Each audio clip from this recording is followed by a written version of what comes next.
if you're over 50, this channel's for you. Because I don't think that women over 50 talk enough about what happens after we are over a certain age. And I went to YouTube about women over 50 and I saw a lot of fashion over 50 and makeup over 50 and all those kind of things. And what I think we really need to talk about is what truly happens after you turn 50. I am 51, single, divorced twice, and kind of trying to navigate life on my own. And I've been divorced for a while, but it's so much happens to us after 50 years old. Our body changes, our hormones change, our view of ourself changes, our life circumstances can change. You can go through a divorce, a breakup, you're back into the dating world, whatever it is. A lot of people have a lot of opinions about, how you should dress or look or act. Um, I want to talk about who you are. I have a program called Recover Your Power. No, you're not going to have to pay for it, so you don't have to scroll anywhere.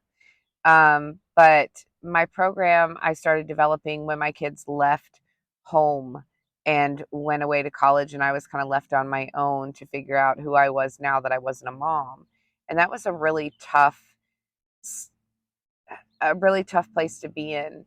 Um, I felt so many things when my kids left home. I felt abandoned and I felt betrayed. And that sounds so selfish and so ridiculous, but I don't know if I'm the only one. I don't think I am, but I know that when I would text my kids, they wouldn't answer for a few hours or maybe a day or so. And I felt like, man, I just spent my whole life on you guys and you can't even take 2 seconds to answer a text when I know damn well they're answering all the texts from their friends, right? Um, where I really had to go with that was to remember what it was like when I was 18. And did I text my parents? Well, we didn't have text when I was young. And did I call my parents? Were my parents a big focal point for me at 18? And no, they weren't. I was living my own life because, according to me, I was a grown ass woman and I knew everything. So I didn't need my parents. So I try to put myself in my kids' position and say, they're just living their life, which is what we raised them to do. So there's this kind of battle going on in your head about, yay, I did it. I raised productive members of society. They're great kids. They're living on their own. They're doing their own thing or they're going to college. And I'm so proud of them. But I'm so sad and sometimes angry because they forgot about me. I put all those years into them and they have completely forgotten about me. And I think it hits a lot harder when you're a single parent because you don't have your partner there. And then it hits different if you do have a husband or a partner and it's just you guys. There is no middle cushion with the kids in between you.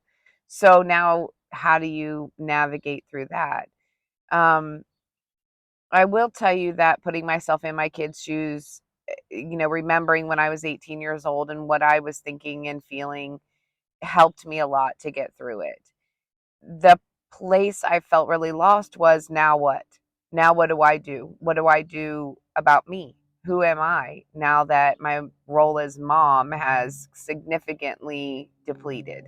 Um, you're always a mom, you're always going to worry.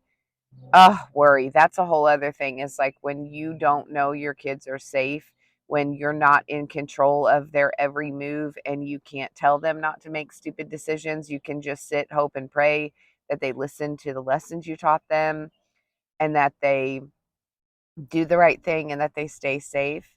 It is a terrifying thing. And so my anxiety was so high after my kids left home.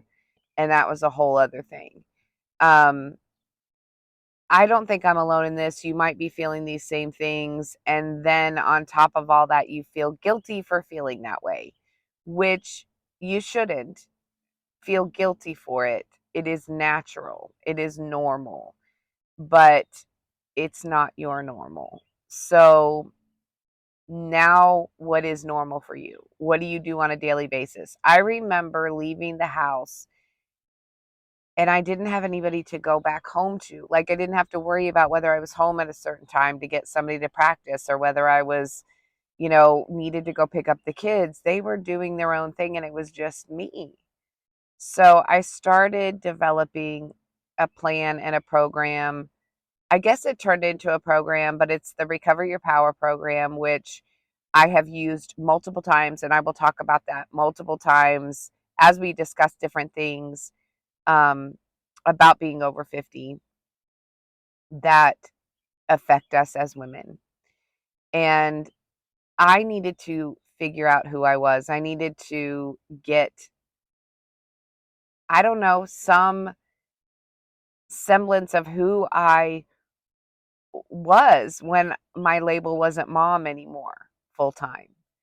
We're always the mom, but it's not the full time thing anymore. So I needed to find a life for myself. I was a stay at home mom for the most part. Um, we had split custody between my ex husband and I, so he had them quite a bit. And I was involved in a relationship. So it was like, who am I exactly? Who am I now that I'm not mom? So I started developing these steps with help of a psychologist, a therapist, a licensed clinical counselor, and Recover Your Power came about because of my empty nest syndrome. It changed after a toxic relationship, and I used it again, but in a different way. So that's a later story. Right now, we're going to deal with what you do when your kids leave home, how you find yourself again, and how you recover your power. And power to me is that what makes you uniquely you, and to be able to live unapologetically as yourself. That's my goal. And I focus on women over 50. You may go through this earlier or later in life, depending on, how your life played out. But I just don't think that enough people talk about the real shit that happens after you turn 50. So that is what this channel is about. I hope you will join me in this journey, because the power steps for empty nest syndrome in particular are finding your passion, finding your purpose, what your outlook is on your life going forward. W is the words that you say to others and that others have said to you that influence who you are as a person, and who you think you are, who you've been told you are, and then switching them to positive things, positive words that you will say to yourself and believe 100% about yourself. And E is about energy and surrounding yourself with energetic people of your own age, and working on your energy field every day, making it a positive place to be. Also, exercises in there, which I say it like that because it's not my favorite thing. I'll just tell you that right now. And then R is, in this situation with empty nest, is reconnecting. And that is reconnecting with yourself, and also redefining the connection between you and your kids and your role in their life. So I hope that you will follow me to the next video where I explain exactly how you do that. You're not alone in this. You're not the only mom that feels these kind of conflicting feelings at this point. So I hope you'll join me. If you like this video, please click the like button. I can bring you this for free if you subscribe. My goal is 500 subscribers. So if you're feeling all these feelings and want to work it out, want to work things out to where you feel like yourself again, where you don't feel so lost after your kids have gone and left the nest. Um, let's go, because it's a beautiful journey. I've been on it for multiple years. My daughter's 27 now, so 9 years for me. And she's getting ready to get married this year. So I have a lot going on. And I want to share this with you. I don't think we talk about being over 50 and all the crazy things that happen to us in our personal lives and in our physical lives enough. And we need to open up the dialogue. So please comment and let me know what you think you've gone through after 50 that you'd like to talk about, because I'm here for it, and I'm really excited. So I don't do anything fancy. I'm not one of those creators that worry about a lot of editing. I'm just here to talk to you, friend to friend, person to person, and hopefully be able to later on bring in people with opinions and knowledge even further than what I have when it comes to psychology and medicine and hormone balancing and things like that. So I'm glad you're here, and I hope this is a great experience for everyone. Have a great day.